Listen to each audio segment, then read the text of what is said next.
Welcome all wherever you are, whatever time it is. We're going to take about an hour to think about the challenges and foundations that we need to provide for young learners of English using synthetic phonics. Also, if you can let me know in the chat, this is wonderful, thank you. If any of you are using phonics, I think as we go through, I'll be asking you a few questions and challenges so we can find out how expert you already are, because I know what teachers are like. You're probably much, much better than you think you are, and you know an awful lot more than you think you do. Hello from Cambodia and Myanmar too. Fantastic. Right, let's get started. So just if you don't know me, this is me, Gill Budgell. I started teaching many years ago as a British mainstream teacher, and I specialised in early years and primary. So from the very outset, I was really keen on early language development, and that hasn't really shifted over 35 odd years. But I did get very interested in bilingual language development. And so I then spent the next part of my career working first in the UK for a community language support service. And then I started working abroad as well. And then after that, as a result of that, I became very interested in resource development, because I felt like there weren't enough excellent resources for teachers to use. So I worked in publishing, and I've worked in publishing now for over 25 years. And I've published, I've commissioned, I've developed new resources, I've done research, and I love writing as well. So you can see that that's my background, and I hope you'll find that that experience shining through as I speak to you. I hope so. So my specialties. Early years and primary, English language development, particularly with phonics, which is handy for this webinar. And as I say, I've worked in both the UK and international markets. So what are we going to do today in our short time? I thought we'd have a very quick reminder of what we mean by phonics, because sometimes people mean different things, or there are different understandings, particularly around the world. I see people are still joining, so I hope I'm not racing on too quickly, but welcome everyone, even those joining now.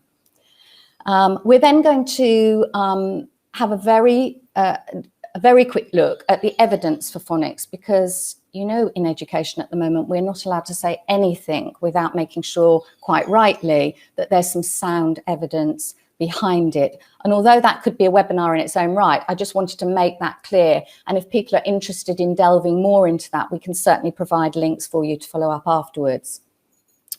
Then we're going to have a very quick look at what part phonics plays in reading development as a whole, because phonics isn't the whole story. And as you know, reading is incredibly complex. We're then going to look at the features that we need to look for in a systematic synthetic phonic program. Remember that, systematic synthetic phonic program, and I'll be referring to that as SSP, and I'll ask you later if you can remember what it means, but that's the magic key, SSP. And then we'll look at those features in a bit more detail and look at what that might look like if you're actually looking for a synthetic phonic program. What would it look like, and how can you look out for those features? Okay, so as a first challenge, I would like you to think about the word phonics. And if you know me, you may have done this before. Think about the word phonics and how we normally spell it. And now try to think, using phonics, your own expert phonics, how else could you spell it and it still makes sense? So, yeah, thank you. Sima says Phoniks. Yep, let's have some more examples. So she's used the F. Yeah, oh, we've got Amira saying phonics with an X on the end. That's right. So you're replacing the PH with an F. Yes, you could replace the C with a CKS or the C with an X. Wonderful. So let's have a look at some options. So here's one I made earlier, many years ago, but it still seems to stand the test of time. We wouldn't normally put double F, for example, at the beginning of a word, but we could. We could, if we're playing with rules in this way. You picked up on replacing the PH with an F, which is fine. And you picked up on replacing the C with all sorts of other letters, CKS or an X. So that's what I mean. That tells me already that I have an audience here who know what we're talking about when we're talking about using different letters and sounds to both read and spell English. Oh, James has come up with phonics. Now, that's a really interesting one. That's F-A-W-N-I-X. And James, I would suspect that that might be an American pronunciation of phonics. Would I be right? Because with British pronunciation, we would say phonics, O, and the AW doesn't usually represent the O sound. It's O, so phonics. But that's a really interesting one to put up. Thanks for sharing that. Okay, and similarly, let's have another little challenge to get us warmed up while people are still signing on. Many hundreds of years ago, George Bernard Shaw, a poet, proposed this spelling of a very common word. And I wonder if anybody's seen it before. What does this word that looks like goatee, what could it possibly spell? What do those letters represent? A very simple word. Anybody? I'm just looking in the chat to see if anybody's... it does say goatee, but Karina Carbonia has it.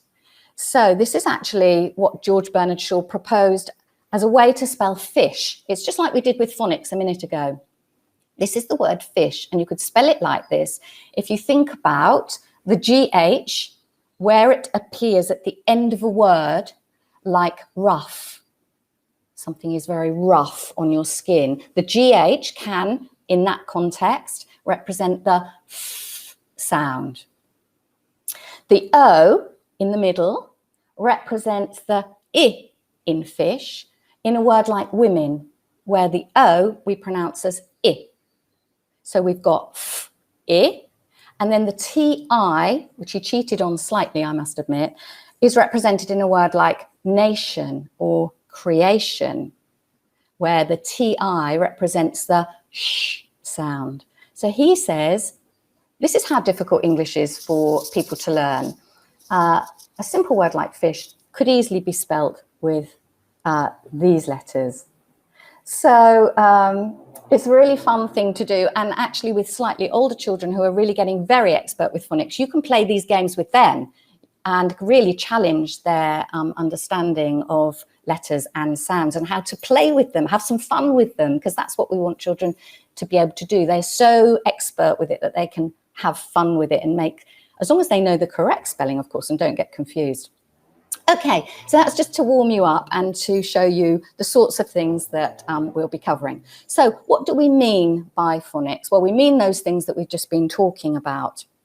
And at its very core, we also mean the representation of letters, which we can call graphemes, the written form of the letter, and the sound they represent, which is the phoneme. So on this slide, you can see sometimes we have one letter, one sound. So we have the letter M representing, be lovely to have sound with you all, so you could all say it with me together, but you can be doing it anyway if you like. Then we have, sometimes we have two letters, one sound. So with something like CH, ch, two letters, but just the one sound. And then underneath you can see we have IGH. Sometimes we have three letters, one sound. And that sound represents I, as in night, I. And sometimes we even have four letters, one sound. And that can be a number of different sounds, but I'm going to say that's ow in this instance. Okay, so you can see that it's quite challenging for children to learn one letter, one sound, two letters, one sound, and so on. But we also can have issues of pronunciation in our phonics, and pronunciation, particularly for bilingual children, as I'm sure you'll agree, is quite challenging because they're coming with their own language pattern or patterns, if they're multilingual, and many children are, many of you will be. And so that brings its own challenges, and often that's around vowels. Vowel work is often very challenging. So here we have the same letters but different pronunciation, and that's a little bit like we were doing with James's phonics. You know, he was thinking about his pronunciation and then applying that to phonics, which is exactly what we do as learners. That's great. That's experimenting and using our knowledge and skills. So here we have O-U-G-H, which we can pronounce off as in cough, bow as in bow, O as in though, and U as in through. So those four letters make humongous demands on children when they're learning what those four letters might represent. And we need lots and lots of practice to help them with that.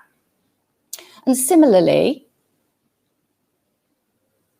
we can have different ways to spell the same sound. So this is the flip side. We're reading it, we're saying it, we're writing it. So this is the other thing that we work so hard on with children. If we want to write a word with the sound A in it, we have to think about which letters we need to recreate or represent that sound. So here we are, we can have day with AY, we can have wait with AI, we can have make with the split digraph, A, E. We can have A, the letter A with its letter name for something like apricot, and we can have EI as in the number 8. So you can see that's another huge challenge. If you want to ask questions, then do please, and if I can answer them in situ, I will. If not, then we'll perhaps have some time at the end. I should have said that at the beginning. Okay, so those things are really the crux of the English alphabetic code. That's really what we're trying to explain to children, that we have a certain number of sounds, we need to teach them in a strict order, and we're basically interested in pronunciation, in reading and writing. And we'll come on to the terms like blending and segmenting in a moment. So if this is what we're trying to do with young children, what's our evidence? And I've really, as I said, only put in one slide on this, but there is, as you can imagine, there's a mass of evidence around the world that supports this as one of the most effective ways to introduce young children to reading and writing in English. Now, I know you can always find evidence either way to back whichever viewpoint you want to take, because there is obviously some evidence and there's strong bodies around the world who think differently. So you can always find something. But back in the early, around 2006, or the early 2000s, we started really looking at systematic phonics around the world. And it's from then really that we've been advocating the use of synthetic phonics in this systematic way. And the National Reading Panel in the US around this time drew on key research from Scotland, which was a report called From Clackmannanshire. That's in Scotland, for those of you who aren't familiar, and also a key report from Australia. And those really kick-started the drive globally to use systematic phonics. And then also in the UK, we had our own reading research report by Sir Jim Rose in around 2006. And that also fed into the National Reading Panel. So we had this kind of moment where we had these three key research reports. However, there is definitely a lack of research around bilingual learners and how synthetic phonics impacts bilingual learners. And there's definitely more work to be done there. I did find some research that told us that interventions that enhance phonic training, phonological awareness, alphabetical knowledge, and reading accuracy and fluency have been proven effective for bilingual pupils. So it isn't that we think it could harm. In fact, we think the opposite. But I think the nuances of the research are yet to be really explored. So whilst we're going through this, I am going to refer to things in the UK, but I'm also going to be constantly saying, so what does that mean for bilingual pupils? Because obviously we're from all around the world, and that's what we're really interested in. So that's all I'm going to say on research at the moment. I hope that was interesting. And as I say, I can very, very much help with follow-up if you'd like more details. So where does phonics sit in the big picture of reading? So I mentioned Sir Jim Rose already. He was the man who was asked to look at the significance of phonics and comprehension in the overall process of reading. And he produced this chart. Who's seen this chart before? Anyone? I think it's quite widely used now around the world. I think I've lost the chat. I can't see any chat at the moment, but perhaps, oh yes, Tashi is typing. Thank you, Tashi. Anyway, while people are just wondering if they have seen it before, you can see it is a simple chart for a very complex process, and it really shows you, how language comprehension is on the vertical axis, and word recognition, along with phonics, is on that horizontal axis. And in the top left, it's showing you that you can have poor word recognition, but good comprehension. So you could be listening or reading, struggling a bit, but actually really understand what you're reading. And that's quite good. If you look at the top right, you could have good word recognition and good comprehension. So you can read well and you can understand too. I see people are saying they haven't seen it, so that's good that I'm explaining it. So that's really where we want students to be, in that top right position. Good understanding, good decoding and good understanding. If you look in the bottom right, we might have children who are good at reading, good word recognition. They might recognize the words or they might decode the words, but they have no idea what they're reading. And I think we all know this, and this is often used against phonics. It's as though children can decode, but they don't have the meaning. And initially, weirdly, that doesn't matter. They need to be able to decode, and the comprehension then, as you'll see in this chart and my next chart, they work together. Nothing is really in isolation, but we definitely don't want children who can only decode and then not understand.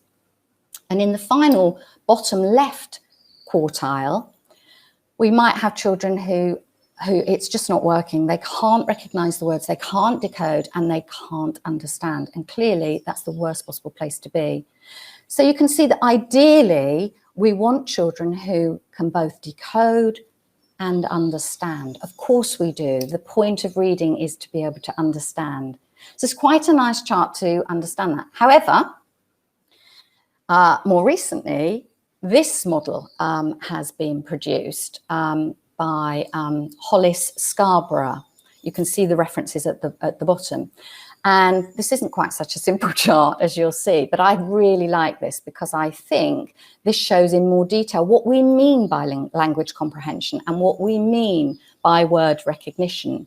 So, and then you can see, I won't read out all the sectors, but you can see in word recognition, we are talking about phonological awareness. And that can even be as much as, I can hear birds, the sun is rising outside, I can hear the birds. That is part of my phonological awareness. I can hear sounds around me and I can differentiate them. We've got things like decoding, and we've got things like sight recognition, which again is very contentious. We'll talk about that later. But there are words that we can't use phonics on very well, and we just recognize them. The is a good example.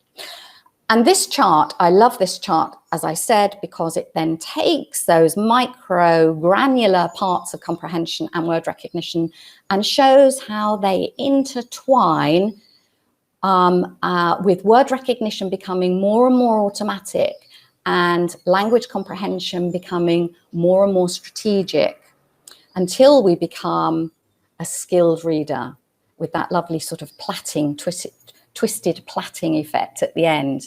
And that's our goal. That's what we're doing. And so whenever I talk about phonics, and people do get very carried away with phonics, we have to remember it is a small part of the overall process, and we generally need to do it quite quickly when the children are quite young. Between 5 and 7 is ideal, and then we move on. We move on to more exciting things, proper reading, pleasure, reading for pleasure, more challenging texts. We have fun. Yes, Joseph, it does look like DNA. I quite agree. Okay, so let me move on with my slides.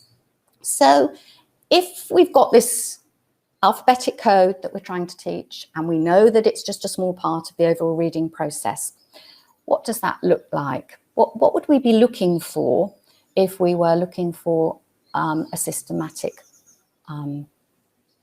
phonics program?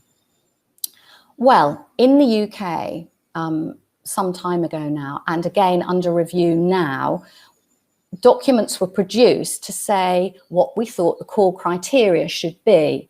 So I thought for this presentation it'd be really interesting to reconsider those core criteria and say to you, it doesn't matter which program you choose, but if you choose one and you're looking for one to use with your children, these are the things that you should be thinking about and looking for, and then you can choose from the available resources.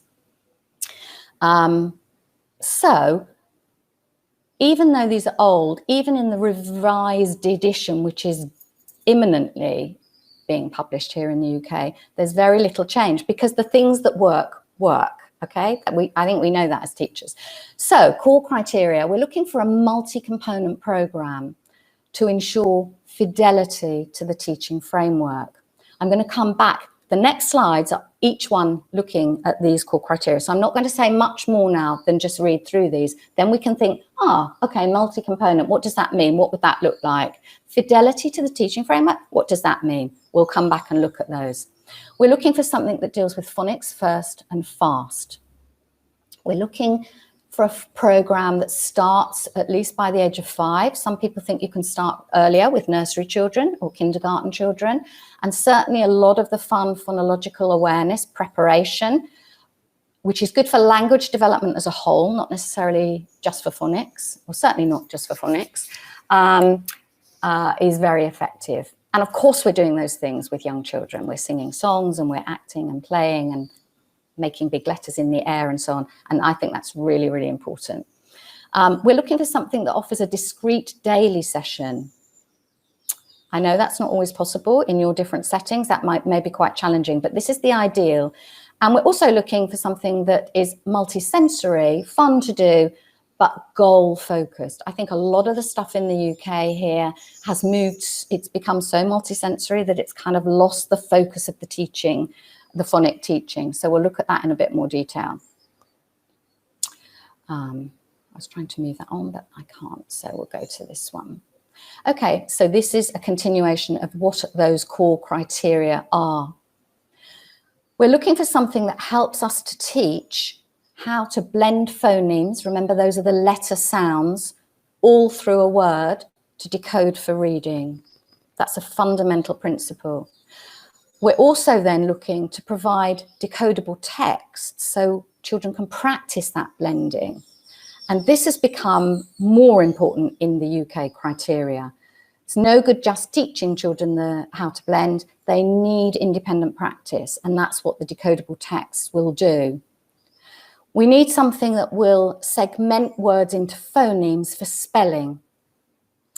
And that means blending is for reading, segmenting is for spelling. Again, I'll explain that in more detail. If these are new terms for you, don't worry, we're coming back to that in a moment.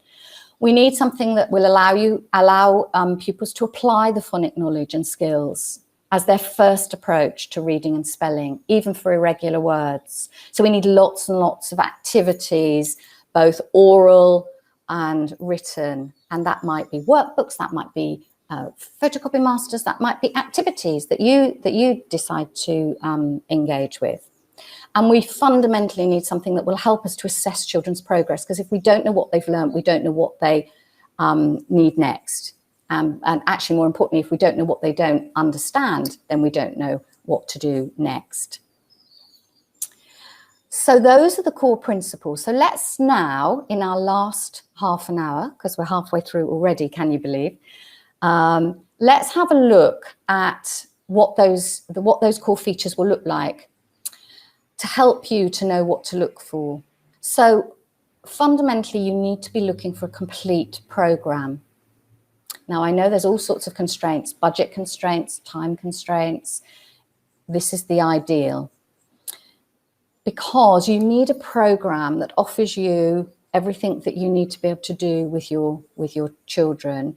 And because there's an internal coherence to a program that's been developed, you won't be pick and mixing, which is, again, what a lot of teachers here in the UK have been doing, and it doesn't work. You really need to choose your program and be really faithful to it and follow it. Because remember, you're not doing it for very long, and the children aren't doing it for very long. It'll be super effective, and then you can move on, as I said, to much more fun things. So you need a structured and incremental program.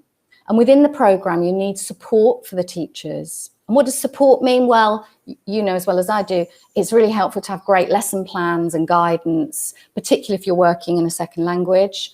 You need lesson plans that are really going to help with your own knowledge and skills, because we all have gaps and we need to know what they are. We need to assess our own learning as teachers, not just the children's. You need really lots of resources available that you can use with the learners. You need assessment support. You need knowledge and skills support. We call this CPD, continuing professional development. So a key requirement now of a program in the UK is that we provide training for teachers, again, because we are still learning. And we also need program-specific training. You need the resources for the learners. Well, what are they? What are the best kind of resources? Well, you are the best resource, actually, for teaching children. But as I mentioned earlier, you do need decodable reading books, and you need fun activities, because we want to engage the children. We want them to have fun as well as learn. And so we need these to be very targeted to the phonics that we're teaching. I've put there in the crocodile at the side, you can see the crocodile. He's from Macmillan's Snappy Sounds, and I thought he was quite a fun character that you can imagine the children would love. He's just reminding us that actually, of course, any of these resources can be print or online, and particularly in the current situation with the global pandemic, we've all had to suddenly dig very deep and explore our skills for teaching and learning online. And so the print and online option, I think, is really, really important, but it doesn't replace your direct teaching. You can do direct teaching remotely, but it's much, much harder. And I think, you know, we've all got lots to learn there. Here I am trying to do it, you know, and if you were in front of me and I could see your faces and we could chat, how much easier would it be? So I think it's always about keeping a balance. So let's have a look at some components. I've picked some here from, these are from Snappy Sounds, but you could choose, you know, you can choose any program and look for these kind of resources. You can see top left, there's a very clear lesson sequence. We're going to look at that in a moment. You can see that there's some at the top there, those are little videos which you can use for teacher training. On the far right, you can see there's, I think that is an activity, a photocopy master of an activity. So you can photocopy and get children to, I think it's actually a game. And funnily enough, Karen has said, what about the role of games? Absolutely. As long as they're targeted on the phonic teaching, of course, games will be engaging. And then bottom left, you can see there's a whole chart there of decodable reading books. So you don't just need one, you actually need quite a lot, because when children are practicing, you know that they need to go over and over and over it in many different ways. So lots of books, really nice collection of decodable phonic books. Sumita says, can I share the reading books and the activity books? Yeah, I'm going to look a bit more detail in the reading books and what a decodable reading book looks like in a moment, Sumita. So I will come back to that.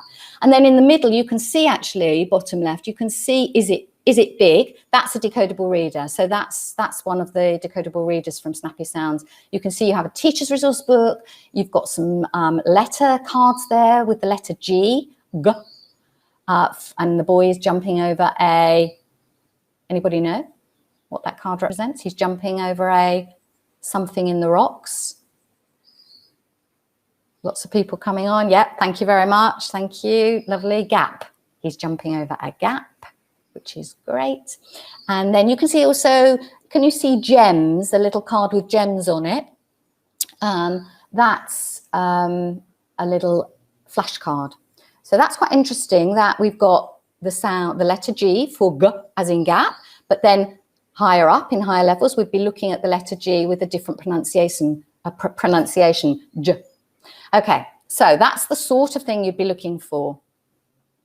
And again, here we want a structured program. So you can see that this program has 8 levels. And you want to know what each level represents. How quickly are the children expected to work through? How does this relate to your kindergarten and grade 1? Where's the break? And then across the top, you can see that there are decodable books. And each decodable book you can see is practicing some different letters. And it goes quite slowly. It should go quite slowly. And each one should allow for consolidation at some point. In this program, at the end of one level, you get a book that revisits and practices all the things you've already taught. So this is what you want, a clear structure that delivers over a short time, a program that specifies a clear sequence for introducing the letters, and provides plenty of opportunities for consolidation, but moving on at speed. What do we mean by phonics first and fast? Well, in the UK, we do it first and fast because actually we have, at the end of our grade 1, we have a phonics screening check, which is statutory. So all children have to take a test and they have to pass it. And if they don't pass it, they have to do it again later on. So that's what drives us here. And you may have similar things for your children. It's also stated in our national curriculum. So that's what motivates us. We have to deliver this fun, fast phonics approach to initial reading. We start by 5, as I said, sometimes earlier. We don't encourage mix and match. We encourage a program that you follow. And we want something that is consistent. And there's something in Snappy Sounds that I really like, which is an approach that says, I do, you do, we do. And I think it's a really nice little mnemonic for you as a teacher. So it means I do as a teacher, I model what we're doing. Then you do it because you're copying my model. And then we do it together. And actually, we can then take it on a step and do it in different ways together. So you need things like that that will really help you to be consistent in your approach to teaching phonics. And you want things like flashcards and posters and mnemonics to help you remember and help the children remember. And these type of resources that I'm showing you here at the bottom, those are table mats. They're really nice so that when children can have them in front of them on their desks, and if they get stuck on something, instead of coming to you or guessing by looking at a picture, they can look at the mat. So it encourages them to do a phonics first approach. And there's other things like these cards, which you can use as a teacher to hold up at the front of the class and to work speedily. That's really, really important. We want the children to work speedily. And for you as a teacher, this is something you might look for. Very few published programs actually provide you with guidance on how long you should spend on something. And because we're working fast, it's easy to look at something and think, oh, I can imagine that taking my whole lesson or my whole morning or whatever. And this Snappy Sounds Teacher's Guide actually gives you some guidance on that. So it tells you to introduce the learning goal to the children. And that should take no more than a minute, because you need to be a busy bee or busy ladybird, as I've got here on the screen, and moving on. And you can see the next part, the instruction, 3 minutes, and you're talking about the new letter sound, 3 minutes. And remember, I do, you do, we do. So you might model it, now your turn, all together, you know, and you might do that several times. So that, look for something that's going to help you to time your lessons, because I think that's a very good new feature in some of the more recent phonics programs.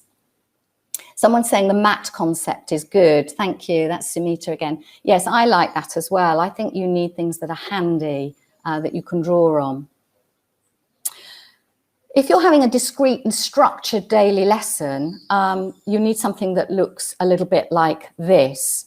It's very clear and it's consistent. You get ready to learn, you review what you already know, you identify the lesson objective, you say the sound, you hear the new sound, you write it, you read it, you spell it, you review your learning, and then you go and practice it in a new situation. And that's super simple and consistent. So always be looking for things like that. Now, I'm conscious that I need to move on a little bit more quickly. So I'm not going to read out all of the bullets there, but those are the sorts of things that you need to be looking at. Now, here's a challenge for you. Have a little look at that and think, what would those letters be? I'm just going to catch up with my notes on my other screen. Here we are. So I mentioned pronunciation before, how important it is for pronunciation. And you do need, yes, thank you, results are coming in. You do need to be looking for a program that supports you, particularly if English isn't your first language, with pronunciation of the letter sounds, because teaching a good model for those sounds is very important in phonics. Yeah, so we've got watch my lips as I say them. I think you're all on it, actually. Doris is right, and Simon's got 2, but not 4. Yes, Simon, yeah. Okay, so watch my lips. B, m, p, and W. W. Sorry, I said the letter name. I didn't mean to. W. Some others come tantalizingly close. If you think about, it's really the teeth, not the lips, but it's close. The other one is v, a bit similar to F, but it's actually the teeth on the lip, not the lips together. And also, yeah, sort of comes quite close. So but it's quite interesting. Now, children sometimes have real difficulties and may even need speech therapists. The next slide is a video, and it's quite old now. I hate to think how old this student was. And you'll see he's an older boy. He's in England, but he cannot say for the word this or the. He can't put his tongue between his teeth, and he's finding it really, really difficult. And his friend is trying to help him to make the pronunciation. So have a look, and then we can have a chat. Do put your comments in if you want to make any comments as you watch. It's just loading now.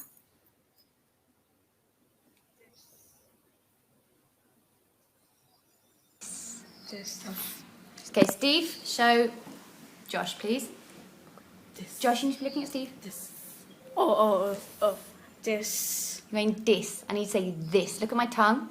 This. This. Come on. One more time. Just look. This. You see here your tongue. You put it to the teeth here. Okay. And the S one. Okay, so This.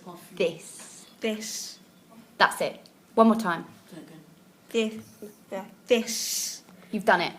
Good. Nazli, you. Hang on, let me get back to my seat. Okay. Okay. So I hope you enjoyed that. You can see he's an older boy, finds it really difficult to this, and although he's older, it shows you just sometimes how hard you have to work with the physical demonstration of where the tongue works within the mouth and how your mouth moves. So Sumita says, can we have video of phonetics of facial expression? Well, funnily enough, yes, you should definitely be looking for a program that provides that. And many programs do. Some do it with, in fact, if we move on to the next slide, here's one that I worked on many years ago for Spanish speakers learning English. And you can see in the bottom right, there's my face, and slightly younger then. and they were showing exactly that, the close-up of my mouth. And in Snappy Sounds, they provide that too. In the teacher's book, there are some very good photographs which really show you how the tongue and the teeth and the mouth are all working together.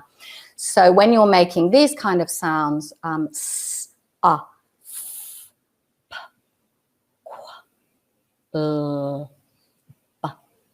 k, I, you can see how my mouth moves.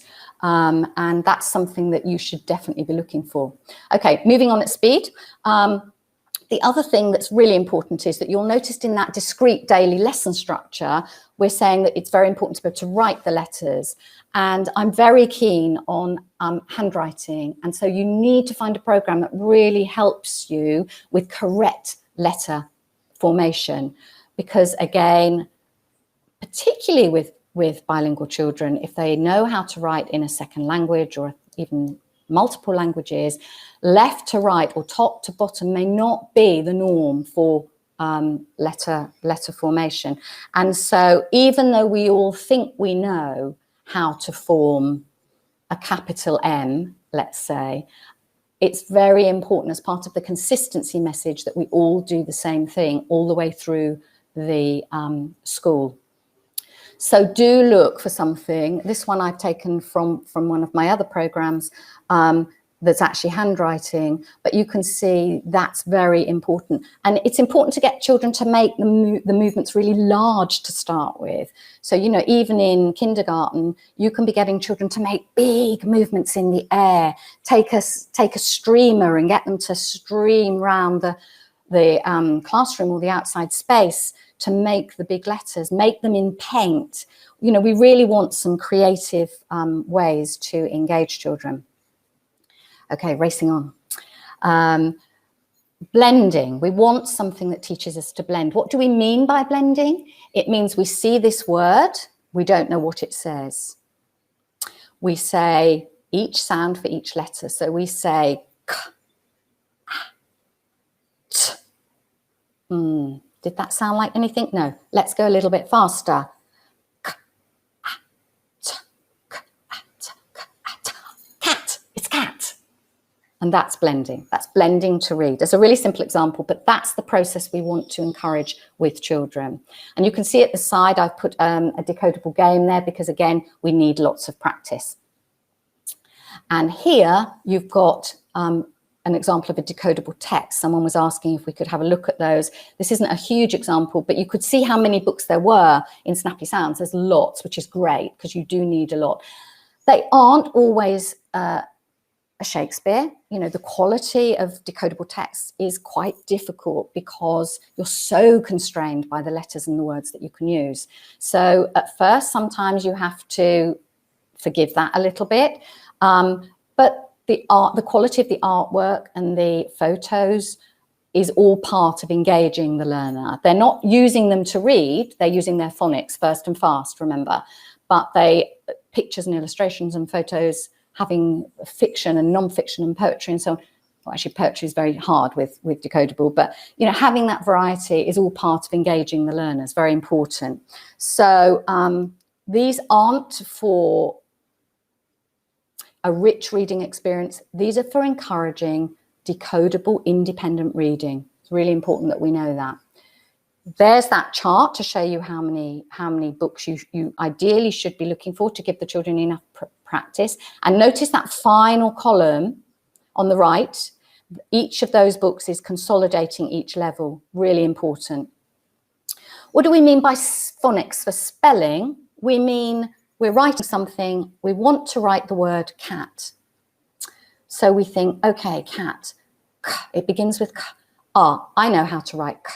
I write a letter C. I might think I write a letter K, but that's all part of my learning. A, Oh yes, I know how to write an A, so I write an A. T. Yeah, I know how to write a T, I write T. I read it to check that I've spelt it properly. K, A, T. Have I written the word cat? Yes, I have. Great. I've used my phonics for spelling. I've segmented the word I want to write and I've written it. And obviously for more complicated words, you see at the bottom there, I've got night and blend. I want to write the word night. I have to think n, I, t. And I know that when I'm good at phonics, I know that I may be IGH. It's not just I. I don't write knit, I write night. And the same with blend. We don't say bl, e, nd.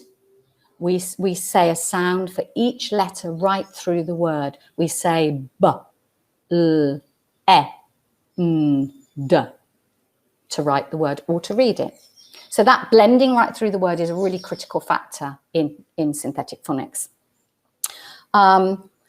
We need plenty of practice. I've said this lots of times already, to apply the phonic knowledge. So we want lots of fun but focused activities. We're going to look at some of these in a moment. I've got a couple more videos that I want to share with you. So what might activities look like? Well, they can be worksheets. They can be things online. They can be physical activities. So we make them multisensory. They may be activities also that you can take home, because you want the children, wherever possible, to be reinforcing their learning at home with parents. And I know this varies again around the world. So there are different expectations and different opportunities, but wherever possible, it's a good principle to engage your parents to help reinforce what you're doing at school. I mentioned at the beginning that sometimes in the UK this is getting a bit out of hand and people are getting a bit too carried away with fun activities, and sometimes they're taking too long when we're supposed to be working at speed. But I wanted to show you a couple of videos here where I feel it was worth doing the activities. So first shows some Spanish children who have learned a song called Yellow Jelly. And they're having quite a lot of fun joining in and doing actions to help them with the J sound. It might have been the Y sound, actually, I can't remember now, but. Fill the cup. Yellow jelly, mix it up. Okay, so that's the first video, and I think we'll go straight on to the second one, and then we can talk about them.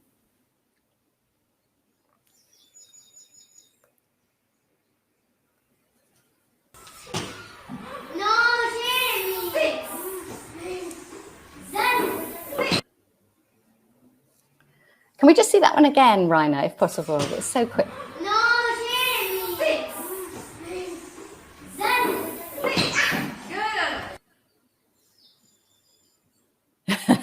Okay, so they're very short videos, but I hope.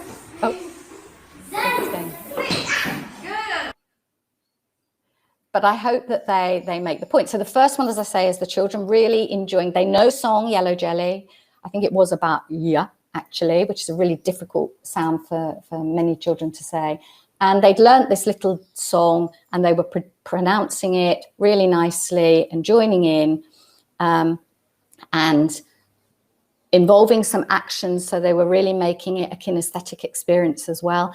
And I just think many main programs do have that as a feature, and it doesn't take very long to learn a song and really get into it. And the second activity, which I think was in Uruguay actually, so again, yes, I'm pretty sure it was Uruguay, and they're quite young, these children. And the teacher was using capital letters, which isn't always, depends where she was in her teaching sequence. But the children had to stand by the letter, and she said a sound. So she said S, but the little girl standing at A decided she couldn't wait. So she jumped over, and you notice the other child said, no, that's not right. So children are helping each other to learn. And then eventually she says, listen, S. And then the boy standing by knows he has to jump over it too.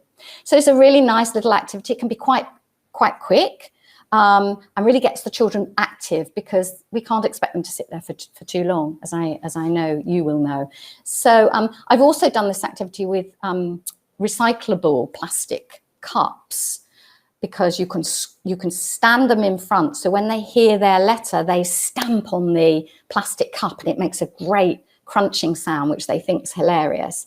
And you can actually then, if they're recyclable, pull them back up so you can use them again. It's really important. But so there's lots of games like that that you can encourage children. Let's look at the next slide. Here's other ways that we can make the learning active, which I'm really keen on. And you can decide whether you think things are going too far here or whether that's something you can incorporate in your practice. So top left, you've got an interactive whiteboard. So you may choose a program that has some fun things. In this instance, the child was able to go up to the board and draw. I think it was because there's a train and a tiger. I can see that he's drawn.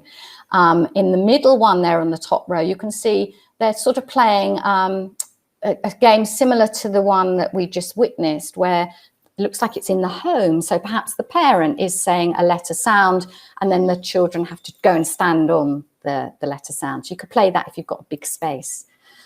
The final one on the right is where you can, it looks like this one is practicing tricky words. So words that we find don't always work initially with the phonics that we have been taught. And you could bury them in a sand tray and the children could go looking and they have to find the words that begin with a particular sound or find words that end with a particular sound, let's say. So they're sort of pirates searching in the sand for the words that fit the criteria you've set. So it can be really focused.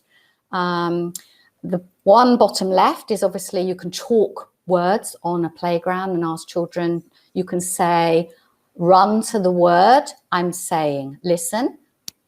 D, o, g. And the children run to the word dog, not cat. So you can give them lots of practice like that. I think I can't quite see what's happening in that final photo. I can't remember now. But again, they're outside having fun, being active. And I think we want to encourage that. Like a treasure hunt. Yes, thank you, Alfia. Like a treasure hunt. This is something from another program. If there is something, I know a lot of programs for bilingual learners have push out, pop out type books with activities for the children to be able to take home and make things. If that's the case, great, because I think that's a fun and engaging thing to do and a nice thing to take home. But make sure that the activity is focused. So here the children are going to make a spinning top. They can push it out, put a pencil through the middle, and they can spin it. And when it falls on one of the pictures, they have to say what the word is. So in this case, it's exploring the k sound. And so you've got key and kite and king and kiss and can't see what that is, and a kitten. What is that? Can't see. Anyway, you get the idea that this isn't just a nice to do. This is actually something that will help with their pronunciation. Catch up. Thank you, Cephas. You're all helping me wonderfully. And will help with pronunciation and with vocabulary. So that kind of thing is worth doing, but just watch out that you're not getting drawn into things that are going too far away from the learning objective as a distraction. Okay, nearly there, folks, and we've only got 5 minutes left, so I need to go super quickly. Apologies for that. Too much fun at the beginning.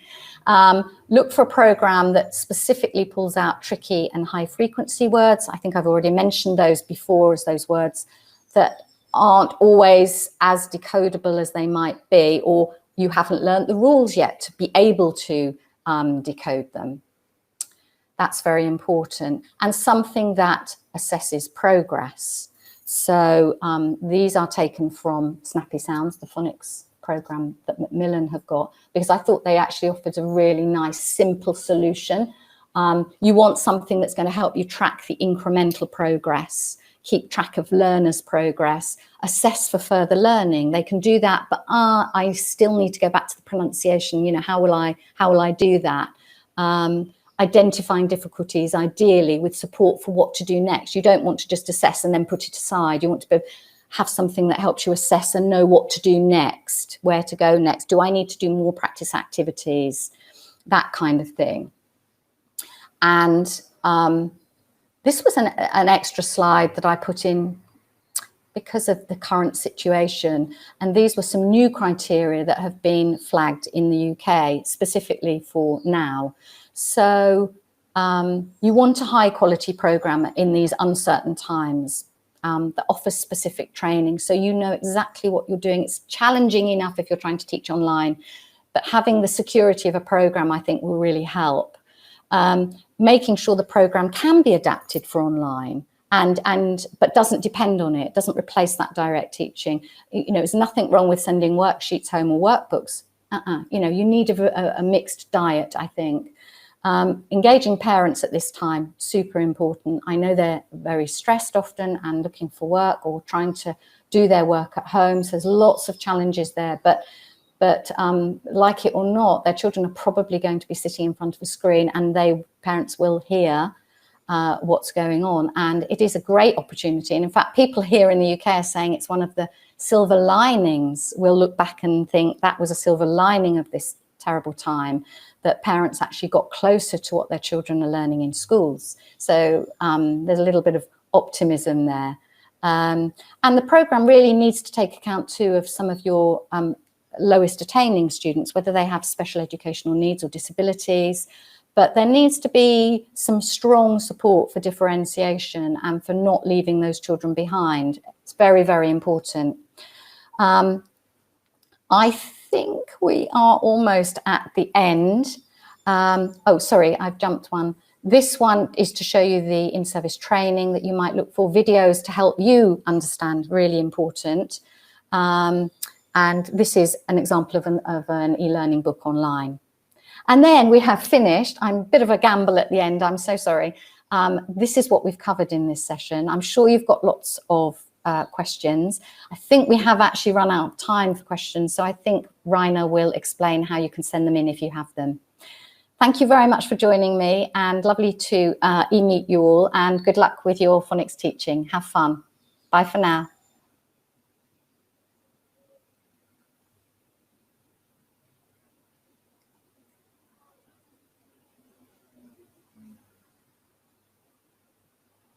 Thank you all.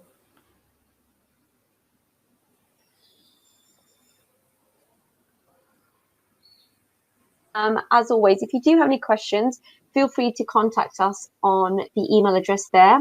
We do have some upcoming webinars, so do check our webinar schedule on our website. The CPD certificate will be available as soon as the webinar finishes. Please check your spam or junk folders in case it ends up there. The PowerPoint and the webinar recording will be available hopefully within the next 2 weeks via email as well. So just to say thank you so much to Gill again, thank you to the attendees, and we look forward to seeing you in an upcoming session soon. Take care. Bye.